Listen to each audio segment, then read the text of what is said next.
क्या कभी सोचा है कि एक सरल आटा गूंथ कैसे एक प्रसन्न व्यंजन बन जाता है जिस पास्ता कहते हैं। आज हम इस प्रक्रिया के पीछे की जादू को सुलझाते हैं और पास्ता बनाने के सफर की मार्गदर्शिका बनाते हैं। कदम ब कदम हमारा यात्रा शुरू होता है सबसे मूलभूत सामग्री से। इसके लिए आपको सिर्फ कुछ मैदा, अंडे, चुटकी भर नमक और थोड़ा सा जैतून का तेल चाहिए।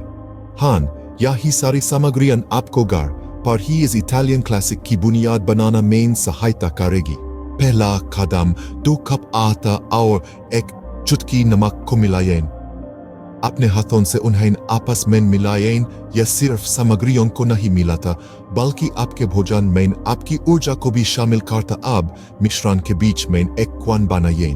दूसरा चरण, 2 अंडों को कोन में तोड़ दें। 1 चम्मच ऑलिव ऑयल डालें।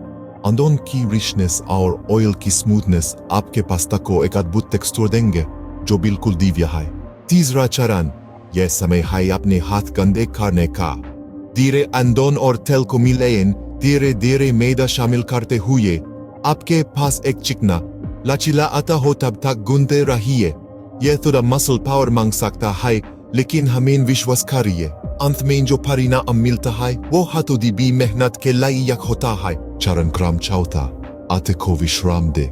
इसे एक गीले कपड़े से ढककर लगभग आधे घंटे के लिए एक तरफ रख दे।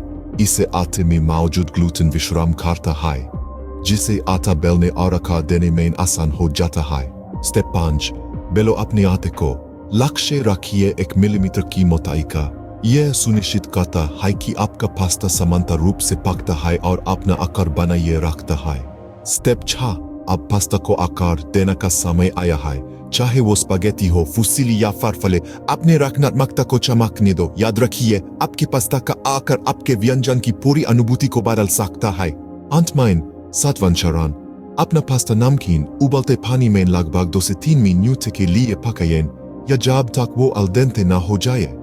इसका मतलब है कि पास्ता पका हुआ है लेकिन उसमें अभी भी कुछ कड़कपन है और यहाँ आपका हो गया एक कटोरी घर का बना पास्ता, प्रेम और ध्यान से बनाया गया।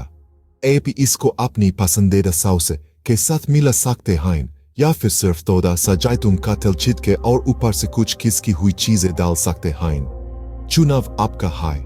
संक्षिप्त करते हुए, घर पर पास्ता बनाना एक सरल प्रक्रिया है जो केवल 4 सामग्रियों का उपयोग करती है। सर्वोत्तम गुणवत्ता का आटा, अंडे, नमक और जैतून का तेल। इस प्रक्रिया में कुछ कदम शामिल हैं जैसे कि सामग्रियों को मिलाना, आटा गूंदना, उस विश्राम देना, फिर उस बेलना, पास्ता को आकार देना और अंत में उस पकाना। याद रखिए, इस प्रक्रिया के हर कदम में आपके व्यंजन को प्रेम और रचनात्मकता से भरने का अवसर है। तो पीछे मत हटिए, आगे बढ़िए और अपना पास्ता महाकृति बनाइए।